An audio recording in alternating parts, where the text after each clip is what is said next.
నమస్కారం city news తెలుగుకి స్వాగతం. ఈనాటి వార్తా విశేషాలు. ఏపీ ముఖ్యమంత్రి చంద్రబాబు నాయుడు గురువారం అమరావతిలో పర్యటించారు. రాజధాని ప్రాంతాన్ని చుట్టేసిన చంద్రబాబు అన్ని ప్రాంతాలను క్షుణ్ణంగా పరిశీలించారు.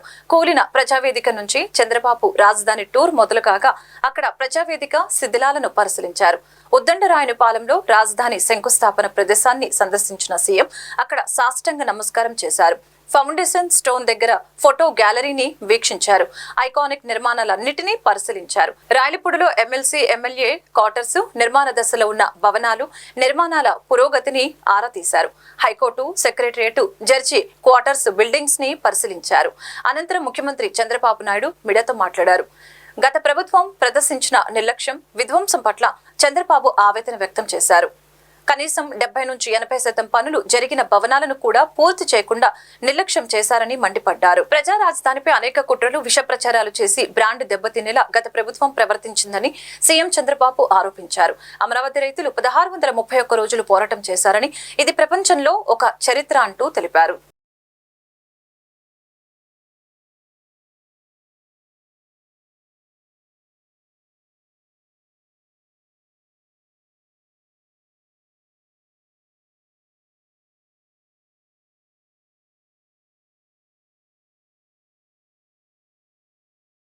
మీరందరూ కూడా చాలా రోజులుగా ఆందోళన చేస్తున్నారు. 1631 రోజులు ఆందోళన చేసి ఈ ప్రభుత్వం వచ్చిన తర్వాత మళ్లీ అభివృద్ధి జరుగుతుందనే నమ్మకంతో ఆందోళన అజిటేషన్ విరమించారు. ఇది ప్రపంచంలో ఒక చరిత్ర. ఒక రాజధాని కోసం, అమరావతి కోసం సుదీర్ఘ పోరాటం చేసిన ఘనత ఇక్కడుండే రైతులకే దక్కుతుంది. మనస్ఫూర్తిగా మరొక్కసారి అభినందనలు. మీ చొరవ, మీరు పోరాడిన విధానం చూస్తే ఇది భావితరాలకు కూడా ఒక ఆదర్శంగా నిలిచిపోతుంది. అయితే ఈరోజు నేను ఇక్కడికి వచ్చినప్పుడు అమరావతి అనంగానే ప్రపంచమంతా కూడా గుర్తించే పరిస్థితికి వచ్చారు. అయితే ఈరోజు ఒక్క విషయం ఎక్కువంటే అందుకు గుర్తుపెట్టుకోవాల్సిన, ఆంధ్రప్రదేశ్ అంటే ఏపీ. ఏపీ అంటే ఒక పక్క అమరావతి, ఒక పక్క పోలవరం. అమరావతి మనందరికీ ఒక చిరునామా, ఒక ప్రజా రాజధానిగా 5 కోట్ల ప్రజానీకానికి ఒక దశ దిశ నిర్దేశించే రాజధానిగా, మన పిల్లల భవిష్యత్తును తీర్చిదిద్దే రాజధానిగా, ఎవరైనా ఏదైనా చిన్న పనులు చేసుకోవాలంటే ఏ చెన్నైకో బెంగళూరుకో హైదరాబాదుకో పాసి పనులు కూడా పోకుండా గర్వంగా నాకు ఒక రాజధాని ఉంది, ఇక్కడ పని చేసుకోగలుగుతానని చెప్పడానికి నిర్మాణం చేపట్టినటువంటి రాజధాని ఇది. అలాంటి రాజధాని ఈరోజు మనం చూస్తే అతలాకుతలం చేశారు. ఆ డీటెయిల్స్ కూడా నేను వస్తాను. అదే సమయంలో పోలవరం దక్షిణ భారతదేశంలో ఎక్కువ నీళ్లుండే నది గోదావరి నది. పోలవరం పూర్తి చేస్తే నదుల అనుసంధానం జరిగితే రాష్ట్రంలో ఉపాధి హామీ పథకం నిధుల్ని సద్వినియోగం చేసుకోవాలని ఆంధ్రప్రదేశ్ రాష్ట్ర ఉప ముఖ్యమంత్రి పంచాయతీరాజు గ్రామీణ అభివృద్ధి అటవీ శాఖల మంత్రి పవన్ కళ్యాణ్ స్పష్టం చేశారు. ఇందులో భాగంగా గ్రామాల్లో పగడ్బందీగా సోషల్ ఆడిట్ చేపట్టాలని తెలిపారు.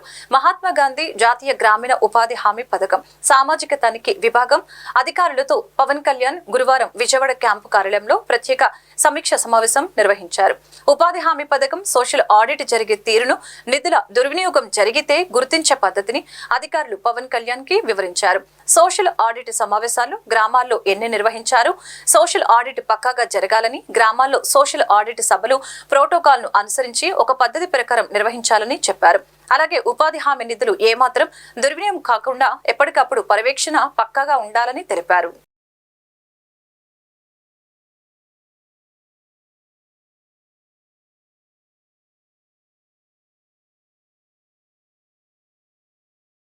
2024 ఏపీ అసెంబ్లీ ఎన్నికల్లో వైసీపీ ఘోర ఓటమిని చవిచూస్తుంది. 2019లో 151 చోట్ల గెలుపొందిన వైసీపీ 5 ఏళ్లు తిరిగేసరికి 11 సీట్లకు పడిపోయింది. ఈ నేపథ్యంలో ఓటమికి గల కారణాలను విశ్లేషించుకునేందుకు వైసీపీ అంతర్మథనం ప్రారంభించింది. అందులో భాగంగా వైసీపీ అధినేత మాజీ సీఎం వైఎస్ జగన్ గురువారం విస్తృత స్థాయి సమావేశం నిర్వహించారు. తాడేపల్లిలోని క్యాంపు కార్యాలయంలో వైసీపీ ఎమ్మెల్యేలు, ఎన్నికల్లో ఓడిపోయిన అభ్యర్థులు, ఇతరితర కీలక నేతలతో సమావేశమయ్యారు. వివిధ అంశాలపై వారితో చర్చించారు. అనంతరం నేతలను ఉద్దేశించి మాట్లాడిన వైఎస్ జగన్ కీలక వ్యాఖ్యలు చేశారు. కార్యకర్తలకు అండగా ఉండాలని వైసీపీ నేతలకు సూచించిన వైఎస్ జగన్ రాబోయే రోజుల్లో కార్యకర్తల్ని కలుస్తానని చెప్పారు. నష్టపోయిన ప్రతి కార్యకర్తను కలిసి వారికి భరోసా ఇస్తానని తెలిపారు. శకుని పాచికలు అనే సబ్జెక్టు కేవలం ఇంటర్వెల్ మాత్రమేనని అన్నారు. అప్పుడు శ్రీకృష్ణుడు తోడు ఉన్న పాండవులు ఓడిపోయారని, ఆ తర్వాత కురుక్షేత్రంలో విజయం సాధించారనే సంగతి గుర్తుంచుకోవాలని నేతలకు మార్గనిర్దేశం చేశారు.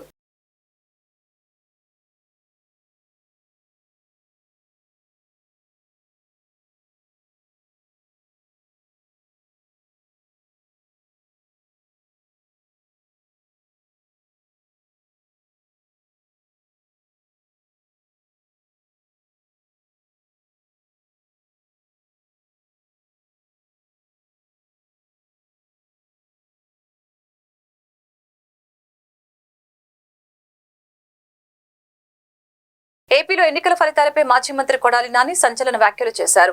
శకుని పాచికలు వేసినట్లుగా టీడీపీ, జనసేన, బీజేపీకి కావాల్సినట్లుగా పాచికలు పడ్డాయని ఆయన ఆరోపించారు. ఢిల్లీ నుంచి పాచికలు వేసినట్లుగా ఉందని ఈవీఎంలపై తమ పార్టీ అభిప్రాయం తెలిపింది. మంచి చేశాం, అయినా ఎందుకు ఓడిపోయామో అర్థం కావట్లేదని వ్యాఖ్యానించారు. 1.30 కోట్ల ప్రజలు ఓట్లు వేశారని, వాళ్ళని కాపాడుకోవాల్సిన బాధ్యత తమపై ఉందని తెలిపారు. కూటమి ప్రభుత్వానికి 6 నెలల సమయం ఇద్దామని జగన్ చెప్పినట్లు కొడాలి నాని చెప్పారు. ఇచ్చిన హామీలు పక్కదారి పట్టించడానికి పోలవరం, అమరావతి అంటూ చంద్రబాబు తిరుగుతున్నాడని కొడాలి నాని ఆరోపించారు. తమను ఎవరు టార్గెట్ చేసినా భయపడేది లేదని తెలిపారు. రిషికొండలోని భవనాలు జగన్ నివాసాలు అని తప్పుడు ప్రచారం చేస్తున్నారని, ప్రభుత్వ భవనాల్లో ఉండవలసిన కర్మ జగన్ కు లేదని నాని చెప్పుకొచ్చారు. కాంగ్రెస్ పార్టీ అధ్యక్షులు శ్రీ జగన్మోహన్ రెడ్డి గారి ఆధ్వర్యంలో 175 నియోజకవర్గాల్లో పోటీ చేసినటువంటి అభ్యర్థులతో సమావేశం ఏర్పాటు చేయడం జరిగింది. ఈ సమావేశంలో జగన్మోహన్ రెడ్డి గారు కొన్ని నిర్ణయాలు తీసుకుని మనకి 1.33 లక్షల మంది ఓటు వేశారు. అదేవిధంగా పార్టీ కోసం గ్రామ స్థాయిలో కానీ, వార్డు స్థాయిలో కానీ, విలేజ్ స్థాయిలో కానీ నాయకులు, కార్యకర్తలు అనేక వేల మంది, లక్షల మంది పనిచేశారు. వాళ్ళందరినీ కూడా కాపాడుకోవాల్సినటువంటి బాధ్యత మంది. మీరు తప్పకుండా నియోజకవర్గాల్లో ఒక వారం రోజులు పర్యటన చేసి దాడులు జరిగినటువంటి మన నాయకుల మీద కానీ, కార్యకర్తలను కానీ మీరు అండగా ఉండాలని, అదేవిధంగా రాబోయే రోజుల్లో నేను కూడా గాయపడినటువంటి తెలుగుదేశం పార్టీ అల్లరి మూకలు చేసినటువంటి దాడుల్లో ఇబ్బంది పడినటువంటి ప్రతి కుటుంబానికి దగ్గరికి నేను వస్తాను, వాళ్ళకి అండగా ఉంటానని చెప్పి జగన్మోహన్ రెడ్డి గారు చెప్పారు. అదేవిధంగా మొన్న జరిగినటువంటి ఎన్నికల్లో ఇంత మంచి చేసి ఇన్ని రకాలైనటువంటి సంక్షేమ కార్యక్రమాలు అందించి మనం ఓడిపోయాము. ఇది ఒక మిరాకిల్గా ఉంది. దేశవ్యాప్తంగా కూడా మన దగ్గర ఆధారాలు లేవు, అయినప్పటికీ దేశవ్యాప్తంగా మరి శకుని మామ ఎలా అయితే పాచికలు ఎలా కావాలంటే అలా వేస్తాడో, అలా తెలుగుదేశం పార్టీ, జనసేన, బీజేపీ కావాల్సినట్టు అక్కడ పాచికలు పండి అని చెప్పి మా పార్టీ కానీ, జగన్మోహన్ రెడ్డి గారికి కానీ, మాది కానీ అభిప్రాయం. అదేవిధంగా రేపు రాబోయే రోజుల్లో ఈ 6 నెలలు కూడా కొంత టైం ఇచ్చి చూద్దాము. ఆ తర్వాత చంద్రబాబు నాయుడు చెప్పినటువంటి దొంగ హామీలని ఎట్టి పరిస్థితుల్లోనూ నెరవేర్చలేడు. ఎందుకంటే ఇవాళ చూసాం, సూపర్ 6 అని పెట్టాడు. ఆ సూపర్ 6లో 18 సంవత్సరాలు దాటినటువంటి ప్రతి మహిళకి 1500 పెన్షన్ ఇస్తా అన్నాడు. రేపు 1వ తారీఖు ఇస్తున్నాడా? దాని గురించి మాట్లాడట్లా. 3 గ్యాస్ సిలిండర్లు ఇస్తా అని చెప్పాడు, దాని గురించి మాట్లాడట్లా. బస్సుల గురించి మాట్లాడట్లా. అదేవిధంగా బీసీ కానీ, ఎస్సీ కానీ, ఎస్టీ కానీ వర్గాలకి 50 సంవత్సరాలు దాటిన వాళ్ళకి పెన్షన్ ఇస్తానని చెప్పాడు సూపర్ 6లో. ధర్మాన్ని మనం కాపాడితే ధర్మం మనల్ని కాపాడుతుందనే గొప్ప మాటలు నమ్ముతూ రాష్ట్ర దేవాదాయ ధర్మాదాయ శాఖ మంత్రిగా పదవి బాధ్యతలు స్వీకరించడం ఆనందంగా ఉందని, గౌరవ ముఖ్యమంత్రి ఆకాంక్షలకి అనుగుణంగా ఆలయాల పవిత్రతను కాపాడేందుకు, ఆలయాల ప్రతి సెంటు భూమిని పరిరక్షించేందుకు సమిష్టిగా కృషి చేస్తామని రాష్ట్ర దేవాదాయ ధర్మాదాయ శాఖ మంత్రి ఆనం రామనారాయణ రెడ్డి తెలిపారు. విజయవాడ గ్రామీణం గొల్లపూడిలోని రాష్ట్ర దేవాదాయ ధర్మాదాయ శాఖ కమిషనరేట్ లో గురువారం ఉదయం వేద పండితుల ఆశీర్వచనాల మధ్య రాష్ట్ర దేవాదాయ ధర్మాదాయ శాఖ మంత్రి ఆనం రామనారాయణ రెడ్డి పదవి బాధ్యతలు స్వీకరించారు.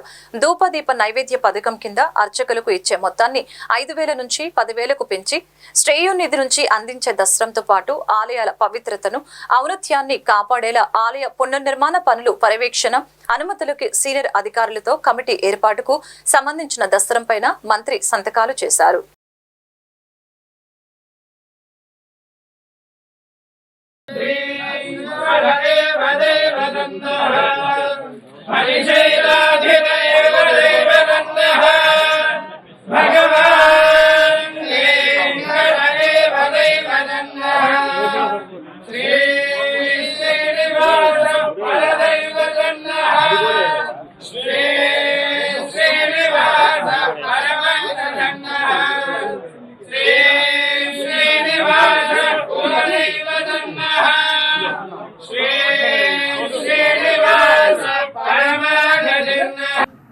ఈరోజు ఆంధ్రప్రదేశ్ రాష్ట్ర ప్రభుత్వ దేవాదాయ ధర్మాదాయ శాఖ మంత్రిగా గౌరవనీయులు మన రాష్ట్ర ముఖ్యమంత్రి వర్యులు శ్రీ నారా చంద్రబాబు నాయుడు గారి ఆశీస్సులతో ఈరోజు తొలి సంతకంతో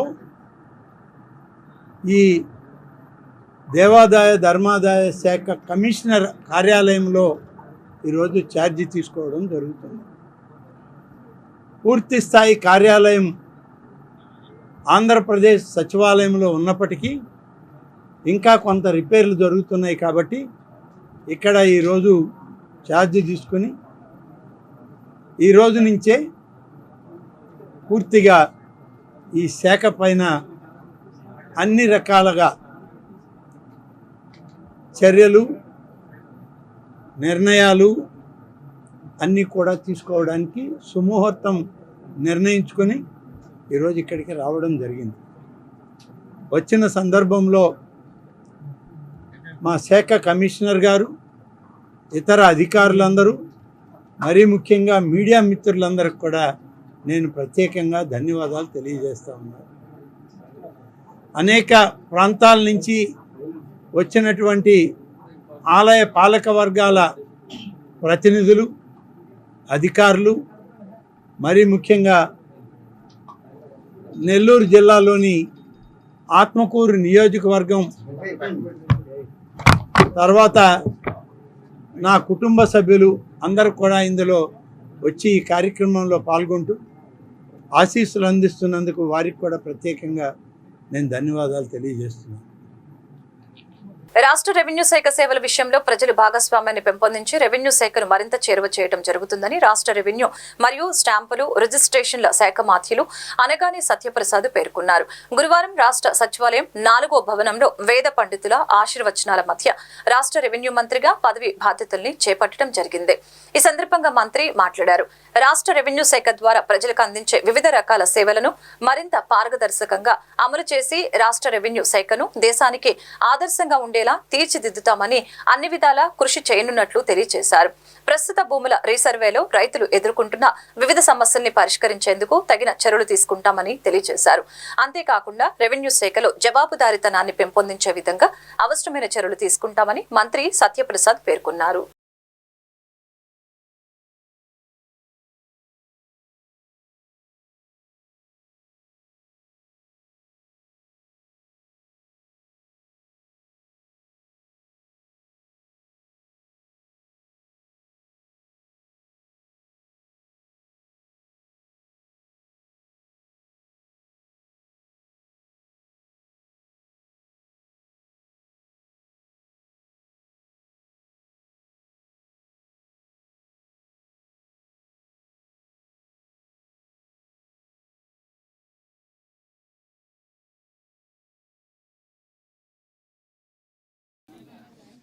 నాకు ఈ యొక్క గురుతర బాధ్యత అప్పచెప్పినటువంటి గౌరవ ముఖ్యమంత్రి గారికి నారా చంద్రబాబు నాయుడు గారికి నా యొక్క ప్రత్యేకమైనటువంటి కృతజ్ఞతలు. అలాగే కుటుంబ సభ్యుడిలాగా అలాగే ఒక కొడుకులాగా భావించినటువంటి రేపల్లి నియోజకవర్గ ప్రజలకి అందరికీ కూడా నా శిరస్సు ఉంచి వారికి కూడా నమస్కారాలు తెలియజేసుకుంటా ఉన్నాను. ఈరోజు అతి ముఖ్యమైన శాఖ రెవెన్యూ అలాగే స్టాంప్స్ అండ్ రిజిస్ట్రేషన్ శాఖ. అంత పెద్ద పోర్ట్ఫోలియో నేను ఎప్పుడు ఊహించలేదు కదా. ఒక నమ్మకంతో ఒక బాధ్యతతో మా ముఖ్యమంత్రి గారు నాకు ఆ గుర్తింపునిచ్చారు. తప్పకుండా ఏదైతే ఒక సంస్కృతి ఉంది మన తెలుగు జాతికి, నేల తల్లిని అంటే నేలని తల్లిగా మనం భావిస్తూ ఉంటాం, భూమాత అంటాము. అలాంటి డిపార్ట్మెంట్ రావటం, ఎంతో మంది రైతులకి ప్రజలకి సేవ చేసే అవకాశం కలగటం నిజంగా చాలా ఆనందదాయకం.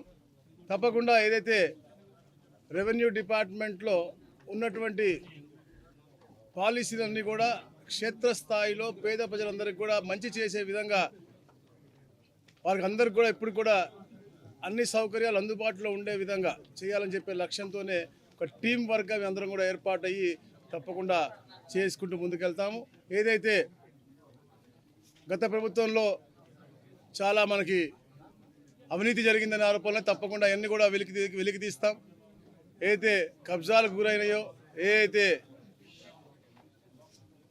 తప్పుల దోవలో పేదవాళ్ళకి అందరూ అన్యాయం జరిగిందని చెప్పేసి ఉన్నాయో అవన్నీ కూడా అధ్యయనం చేసి తప్పకుండా పేదవాడికి అతని భూమి అందే విధంగా చేయాల్సిన బాధ్యత మేము అందరం కూడా తీసుకుంటాం. అలాగే ఎప్పుడు కూడా రెవెన్యూ డిపార్ట్మెంట్ అంతా కూడా కింద స్థాయిలో కూడా పేదలకు అందుబాటులో ఉండి వారికి కావాల్సిన సౌకర్యాలన్నీ కూడా సత్వరంగా అయ్యే విధంగా, అలాగే అయితే రీసర్వేస్ ఏదైతే ఉందో దాంట్లో కూడా పేదలకి రైతులకి ముఖ్యంగా ఒక హెల్దీ మూమెంట్లో హెల్దీ. విజయవాడ కరెన్సీ నగర్ లో కిడీస్ మార్ట్ స్టోర్ ని ప్రముఖ సినీతార ప్రణీత సుభాష్, ఎమ్మెల్యే గద్దె రామ్మోహన్, టీడీపీ జాతీయ అధికార ప్రతినిధి పట్టాభిరామ్ ప్రారంభించారు.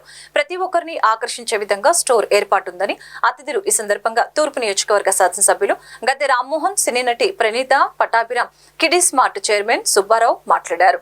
దీనిని సందర్శిస్తే పిల్లలు ఎంతో ఆనందం వ్యక్తం చేస్తారని తెలియజేశారు. New born babies photoshoot, kids wear, kids toys, kids అలంకరణ వస్తువులు వీళ్ళ వద్ద లభిస్తాయని ప్రణీత తెలియజేశారు. అన్ని రకాల ఐటమ్స్ ఇక్కడ దొరకటం చాలా సంతోషంగా ఉందని, దక్షిణ భారతదేశంలో ఎక్కడా లేనటువంటి మార్ట్ ఇక్కడ ఏర్పాటు చేయటం వినూత్నమైన ఆలోచన అని తెలిపారు.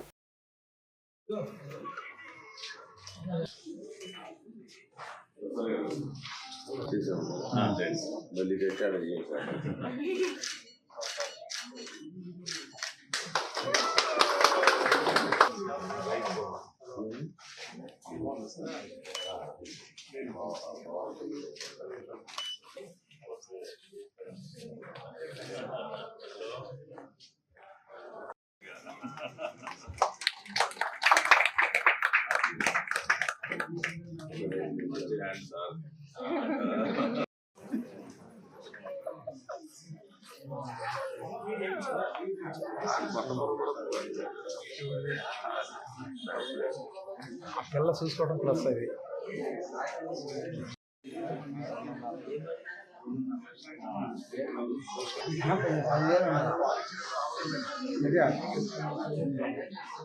ఎంతుంది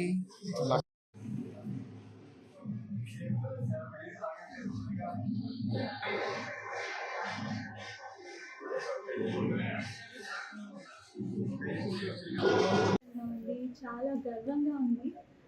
ఈరోజు పవన్ కళ్యాణ్ గారు డెప్యూటీ సీఎంగా బాధ్యతలు స్వీకరించారు.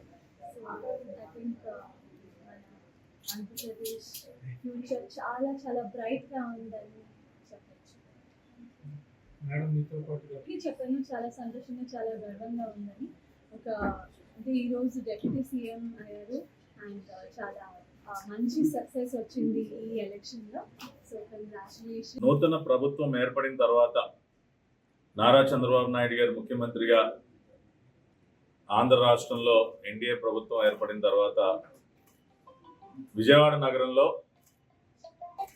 కిడ్డీస్ మార్ట్ పేరుతో నాకు ఆప్త మిత్రులు సుబ్బారావు గారు, వారి శ్రీమతి రమ్య గారు ఒక నూతన కిడ్ షోరూమ్ని ప్రారంభించడం నిజంగా చాలా సంతోషంగా ఉంది.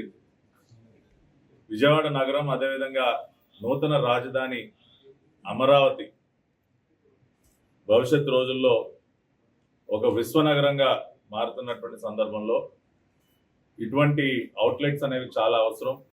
రాకతో మరలా జీవం పోసుకుంటున్నట్టుగా అనేక మంది విజయవాడ నగరం వస్తున్నారు. ఈ రోజున స్ట్రీట్ స్మార్ట్ ఇది చాలా చాలా చాలా డిమాండ్ ఉన్న ఐటమ్స్. ఎందుకంటే పసిపిల్లలు పుట్టినప్పుడు ఆ పిల్లల సంతోషం కోసం, ఆ పిల్లల్ని ఆడించడానికి అనేకమైన వస్తువులు, లేకపోతే ఇతరుల పిల్లలు చూడటానికి వెళ్ళినప్పుడు గిఫ్ట్లు, ఇవన్నీ కూడా చాలా అవసరమైన. ఇలాంటి కంపెనీని కూడా ప్రారంభోత్సవం చేసే అవకాశం నాకు కలగటం నేను అదృష్టంగా భావిస్తున్నాను. ఈ కంపెనీ ఆయన సుబ్బారావు గారు, అదేవిధంగా వారి సత్యమణి రమ్య గారు, వీళ్ళందరూ కూడా కొన్ని కంపెనీలో సీఈఓగా పనిచేసి ఇతర దేశాలకు వెళ్ళి అక్కడ కూడా పనిచేసి వచ్చి ఈ సంస్థను మరలా ఇక్కడ బాగుంటుంది విజయవాడ నగరంలో అని చెప్పి ఈ కిడ్ మార్ట్స్ని ఇక్కడ ఏర్పాటు చేయడం జరిగింది. ఖచ్చితంగా ఇది 10 మంది. అదే మాట అండి సార్. చాలా థ్యాంక్స్.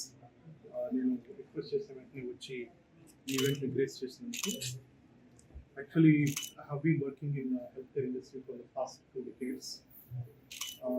ఇటీవల రామోజీ ఫిల్మ్ సిటీ నిర్మాత, ఈనాడు సంస్థల అధినేత, మార్గదర్శి చిట్ ఫండ్స్ సృష్టికర్త చెరుకూరి రామోజీరావు స్వర్గస్థులైనందున హైదరాబాద్లోని రామోజీ ఫిల్మ్ సిటీలో ఉన్న ఆయన స్వగృహానికి వెళ్లి ఆయన చిత్రపటానికి నివాళులర్పించి ఈనాడు సంస్థల ఎండీ కిరణ్ ని, Margadarsi chit funds MD Shailaja Kiran ని, రామోజీ ఫిల్మ్ సిటీ ఎండీ విజయేశ్వరిని, ఆయన మనవడు సుజయ్ని పరామర్శించిన రాజేంద్ర ప్రసాద్. ఈ సందర్భంగా బాబు రాజేంద్ర ప్రసాద్ మాట్లాడారు.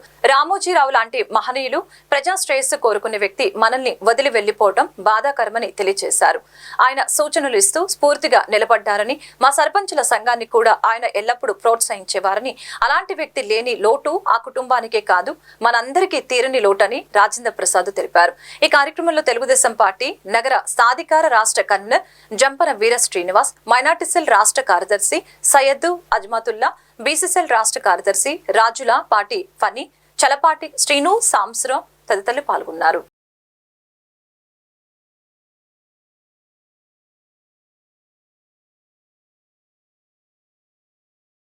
తమిళనాడు తెలుగు శక్తి యువత అధ్యక్షులు Kethireddy Jagadishwar Reddy, AP Congress committee secretary Sridhar Reddy Gandhinagar press club లో మీడియాతో మాట్లాడారు. ఈ సందర్భంగా కేతిరెడ్డి జగదీశ్వర్ రెడ్డి, శ్రీధర్ రెడ్డిలు మాట్లాడుతూ 5 ఏళ్ల వైసీపీ పాలనలో తిరుమల కొండ భారీగా దోపిడీకి గురైందని, స్వామివారి సేవా టికెట్ల నుంచి ఇంజనీరింగ్ పనులు, లడ్డూ ప్రసాదాలు, స్వామివారి హుండీ ఆదాయాన్ని కూడా కొల్లగొట్టారని తెలియజేశారు. వైసీపీ నాయకులు రోజా, చెవిరెడ్డి భాస్కర్ రెడ్డి, భూమా కరుణాకర్ రెడ్డి మొదలుకొని వైసీపీ నాయకులు స్వామివారి ఆదాయాన్ని పక్కదారి మళ్లించారని తెలిపారు. ఈ సమావేశంలో బీసీ సేన సెక్రటరీ పున్నం రామచంద్రరావు తదితరులు పాల్గొన్నారు.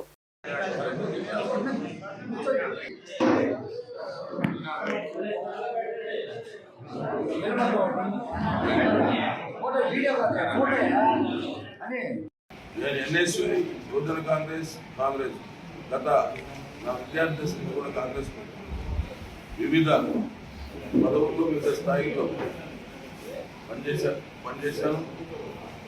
ఈరోజు తమిళనాడు తెలుగు యువశక్తి వ్యవస్థాపక అధ్యక్షుడు శ్రీ కేతిరెడ్డి జగదీశ్వర్ రెడ్డి గారు చేసినటువంటి తిరుమల తిరుపతి దేవస్థానంలో జరిగినటువంటి అవినీతి, అక్రమాలు, అరాచకాలపై సమగ్ర పోలీసు దర్యాప్తు, సిబిసిఐడి దర్యాప్తు జరపాలని ఆంధ్రప్రదేశ్ కాంగ్రెస్ కమిటీ పక్షాన డిమాండ్ చేస్తుంది. నూతనంగా ఎంపికైనటువంటి ఆంధ్రప్రదేశ్ ముఖ్యమంత్రి నారా చంద్రబాబు నాయుడు గారు ఆ తిరుపతి ప్రాంతానికి చెందిన వ్యక్తి కాబట్టి, వారికి అన్నీ తెలుసు కాబట్టి, వారు త్వరితగతిన ఈ తిరుమల తిరుపతి దేవస్థానంలో జరిగినటువంటి అక్రమాలపైన సిబిసిఐడి విచారణ జరిపి, అవసరమైతే సిబిఐ ఎంక్వైరీ కూడా జరిపి దోషులను కఠినంగా శిక్షించాలని చెప్పి ఆంధ్రప్రదేశ్ కాంగ్రెస్ కమిటీ పక్షాన డిమాండ్ చేస్తుంది. ముఖ్యంగా 2019 నుంచి మొన్నటి వరకు జగన్మోహన్ రెడ్డి ప్రభుత్వంలో ఏ విధంగా తిరుమలలో జరిగిన ఈ బిగ్ బాస్ అనే దాని మీద అయితే, అదేవిధంగా జయలలిత మరణంపై, అదేవిధంగా ఈ డ్రగ్స్పై అన్నిటి కూడా సామాజిక స్పృహతో ఎక్కువగా నేను కేసులు అవి చేస్తూ ఉద్యమాలు అదేవిధంగా ఈ అలంకార థియేటర్ దగ్గర కూడా చాలాసార్లు ధర్నా చేయడం జరిగింది. ఈరోజు ఇక్కడ ప్రెస్ మీట్ పెట్టేదానికి ప్రధానమైన కారణం ఏంటంటే మన రాష్ట్ర ముఖ్యమంత్రి చంద్రబాబు నాయుడు గారు మొట్టమొదటిసారిగా ముఖ్యమంత్రిగా ప్రమాణ స్వీకారం చేసిన తర్వాత తిరుమలకి వెళ్ళి తిరుమల నుంచే నా ప్రక్షాళన అంటే పరిపాలన ప్రక్షాళన అనేది ఇక్కడి నుంచి నేను మొదలు పెడతాను అని చెప్పడం జరిగింది. వారి దృష్టికి మేము తిరుమలలో జరిగిన కొన్ని అన్యాయాన్ని, గతంలో ఉన్న అధికారులు చేసిన అవినీతిని, అక్రమాలని అన్నింటినీ కూడా తీసుకొచ్చేదానికి వారిని కలిసి ఒక వినతి పత్రం సమర్పించడానికి ఇక్కడ రావడం జరిగింది. అందులో భాగంగా ఈరోజు పాత్రికేయ మిత్రులందరినీ కలిసి మా యొక్క ఏంటి అక్కడ ఉన్న పరిస్థితులు ఏంటి అవన్నీ కూడా తెలియజేయాలని చెప్పి దీనికి ఏ రకంగా రాష్ట్ర ప్రభుత్వం స్పందించాలని చెప్పి చెప్పేదానికోసం మేము రావడం జరిగింది. Students Islamic organisation of India media సమావేశం విజయవాడ ప్రెస్ క్లబ్ లో రాష్ట్ర ప్రధాన కార్యదర్శి అబ్దుల్ హఫీజ్ నిర్వహించారు. ఈ సందర్భంగా అబ్దుల్ హఫీజ్ మాట్లాడారు. Students Islamic organisation of India గత 42 సంవత్సరాలుగా విద్యార్థులు మరియు యువకుల సమస్యల్ని పరిష్కరిస్తూ అహర్నిశలు కృషి చేస్తూ అందరికీ దేశ అభివృద్ధి మరియు ప్రగతిలో విద్యార్థులు మరియు యువత కీలక పాత్ర పోషిస్తున్నారని తెలియజేశారు. నేటి యువత లక్ష్యరహిత జీవితం, నైతిక పతనానికి లోనే యువతలో విచ్చలవిడి తత్వం, అశ్లీలం, నగ్జత్వం, మారక ద్రవ్యాల సేవకం, సెక్స్ కి బానిసే ఉన్నతమైన జీవిత లక్ష్యాన్ని విస్మరిస్తున్నారు.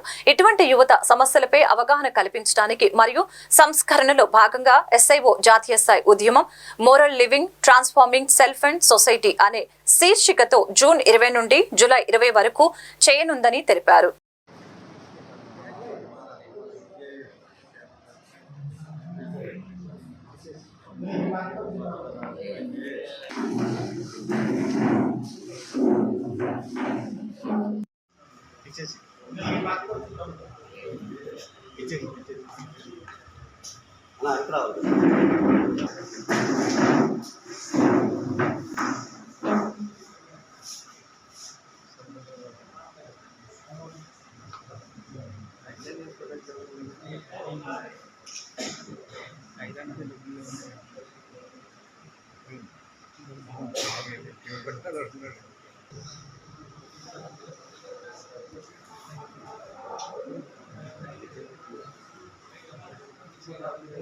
Student Islamic organisation of India గత 42 సంవత్సరాలుగా విద్యార్థులు మరియు యువకుల సమస్యలను పరిష్కరిస్తూ అహర్నిశలు కృషి చేస్తుంది.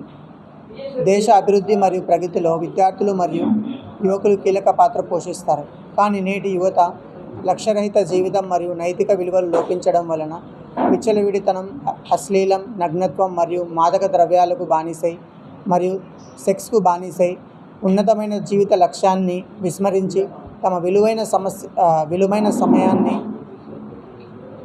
మొబైల్ గేమింగ్, బెట్టింగ్ మరియు ధూమపానం, మద్యపానం మరియు సామాజిక మాధ్యమాలలో తమ విలువైన సమయాన్ని వెచ్చిస్తూ మానసిక రుగ్మతలకు గురవుతున్నారు. సో ఇటువంటి అనేక యువత మరియు విద్యార్థుల సమస్యలు మన దేశంలో మనం చూస్తున్నాం. సో ఈ సమస్యలపై అవగాహన ఎంతైనా అవసరం ఉంది. సో కాబట్టి student Islamic organisation of India జాతీయ స్థాయిలో ఈ విద్యార్థులు మరియు యువకుల సమస్యలపై అవగాహన కల్పిస్తూ మరియు సమాజ సంస్కరణకై moral living transforming self and society అనే శీర్షికతో 20 రోజుల క్యాంపెయిన్ను ప్రారంభించింది. ఈ క్యాంపెయిన్లో ముఖ్యంగా ఏవైతే యువత యొక్క సమస్యలు మనం చూస్తున్నామో మొబైల్ గేమింగ్, బెట్టింగ్, తర్వాత పార్న్ అడిక్షన్, మాదక ద్రవ్యాల సేవనం, ఇటువంటి అడిక్షన్స్ ఏవైతే ఉన్నాయో, మా రుగ్మతలు ఏవైతే ఉన్నాయో వీటన్నిటిని మన సమాజం నుంచి పూర్తిగా నిర్మూలించే విధంగా విభిన్న అవగాహన కార్యక్రమాలు మరియు ప్రభుత్వ యంత్రాంగంతో పాటు కలిసి అదేవిధంగా మీడియా సోదరులు, తర్వాత విద్యావంతులు మరియు విచక్షణ కలిగిన పౌరులందరి సహాయంతో మన సమాజంలో ఉండే యువతలో మన విద్యార్థుల్లో ఉండే ఈ రుగ్మతలన్నింటినీ పూర్తిగా నిర్మూలించే విధంగా ఈ గడిచిన 5 సంవత్సరాల కాలంలో కేజీ నుంచి పీజీ వరకు ప్రభుత్వ విద్య ధ్వంసమైందని, దానిని సంస్కరించి బలోపేతానికి చర్యలు తీసుకోవాలని ప్రగతిశీల ప్రజాస్వామ్య విద్యార్థి సంఘం PDSU రాష్ట్ర అధ్యక్ష ప్రధాన కార్యదర్శి ఎల్ రాజశేఖర్, ఎం వినోద్ కుమార్ ప్రభుత్వాన్ని కోరారు. గురువారం నాడు విజయవాడ నగరంలోని గాంధీనగర్ ప్రెస్ క్లబ్ లో జరిగిన విలేకరుల సమావేశంలో వారు మాట్లాడారు. గత ప్రభుత్వం గడిచిన 5 సంవత్సరాల కాలంలో చేసిన నిరంకుశ ప్రజాస్వామిక పాలనను వ్యతిరేకిస్తూ రాష్ట్ర ప్రజలు మార్పు కోరుతున్నారని తెలిపారు. నేడు రాష్ట్రంలో ఉన్న కూటమి తెలుగుదేశం పార్టీ ప్రభుత్వం ఆ ప్రజల ఆకాంక్ష ఆకాంక్షలకు అనుగుణంగా పరిపాలించిందని తెలిపారు. ప్రత్యేక హోదా ఇస్తామన్న కేంద్ర ప్రభుత్వం మాట తప్పడం వలన రాష్ట్రానికి రావాల్సిన కంపెనీలు, పరిశ్రమలు వెనక్కి వెళ్లడం వలన రాష్ట్రంలో ఉన్న నిరుద్యోగులు ఇతర ప్రాంతాలకు వలస వెళ్లడం జరిగిందని తెలిపారు.